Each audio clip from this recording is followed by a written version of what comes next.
JEE mains inorganic chemistry. हमारा chapter है coordination compounds और हम क्रिस्टल फील्ड, स्प्लिटिंग एनर्जी और कलर के विषय में पढ़ रहे हैं। अगला क्वेश्चन है question number 168। The values of CFSE for a high spin D6 metal ion in octahedral and tetrahedral fields. ठीक है, तो यहाँ पर D6 मेटल आयन है, हाई स्पिन दिया हुआ है आपको, और टेट्राहेड्रल और ऑक्टाहेड्रल दोनों फील्ड्स में आपको निकालना है। तो पहले टेट्राहेड्रल है तो पहली वैल्यू टेट्राहेड्रल की होगी, ठीक है, फिर ऑक्टाहेड्रल। यह क्वेश्चन 2020 में आया था, एक बार आप इसे ट्राई करिए, फिर हम आगे बढ़ते हैं।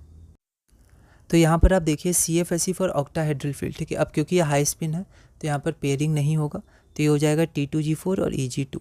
अब CFSE की वैल्यू क्या होती है ऑक्टाहेड्रल के लिए, तो इतनी होती है, ये हमने किया है।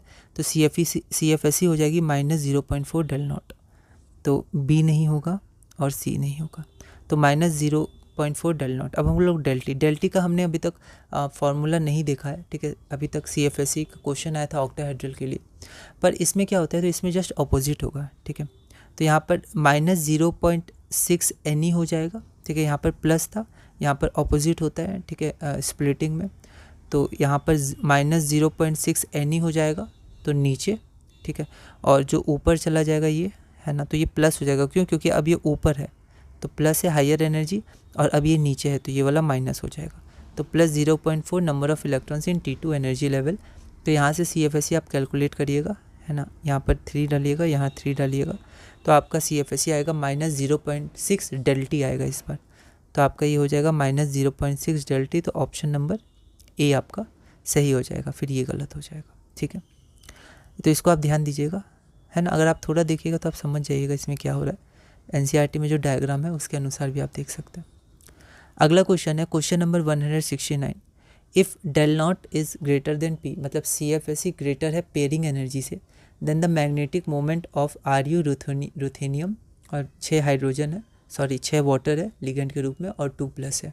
तो इसका मैग्नेटिक मोमेंट हमें कैलकुलेट करना है। यह क्वेश्चन 2020 में आया था, एक बार आप इसे ट्राई करिए, फिर हम आगे बढ़ते हैं। तो यहाँ पर रुथेनियम 2+ 4d6 है। अब यहाँ पर दिया ही हुआ है कि del naught greater than P है, मतलब हम पेयरिंग करवा सकते हैं, क्योंकि हमारे पास एनर्जी है वो पेयरिंग एनर्जी से ज़्यादा है। तो हम पेयरिंग करवा देंगे तो T2G में ही 6 आ जाएंगे, यहाँ पर जो अनपेयर्ड इलेक्ट्रॉन्स है, मतलब जो इलेक्ट्रॉन्स हैं D ऑर्बिटल में, तो वो क्या आ जाएंगे, T2G में ही सब आ जाएंगे और 6 हो जाएगा। तो नंबर ऑफ़ अनपेयर्ड इलेक्ट्रॉन 0 होता है, और मैग्नेटिक मोमेंट की वैल्यू क्या होती है, √n/n+2, जहाँ n होता है नंबर ऑफ़ अनपेयर्ड इलेक्ट्रॉन्स। तो यहाँ पर हमें पता है नंबर ऑफ़ अनपेयर्ड इलेक्ट्रॉन 0 है, तो हमारी मैग्नेटिक मोमेंट की वैल्यू 0 हो जाएगी, ठीक है। तो हमारा आंसर यहाँ पर हो जाएगा 0। अगला क्वेश्चन है question number 170। CFSE of COF3H2O3।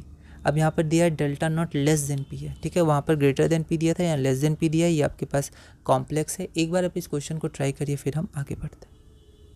तो यहाँ पर CO3+ हमारा मेटल आयन है, D6 हो जाएगा, पर यहाँ पर पेयरिंग नहीं होगी, क्योंकि हमारे पास जो एनर्जी है वो पेयरिंग एनर्जी से कम है, तो पेयरिंग नहीं होगी, नो पेयरिंग। तो यहाँ पर आपका T2G4 हो जाएगा और EG में 2 चले जाएंगे।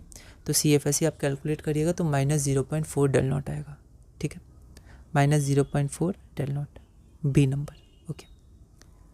अगला है question number 171। The electronic spectrum of TiH2O6 3+ shows a single broad peak with a maximum at 20,300 per centimeter. CFSE of the complex ion in kilojoule per mole is इतना। ये क्वेश्चन 2020 में आया था, ये एक अलग टाइप का क्वेश्चन है, एकदम नया, इसको आप ध्यान रखिएगा। एक बार आप इस क्वेश्चन को ट्राई करिएगा, अगली वीडियो में हम इसे सॉल्व करेंगे।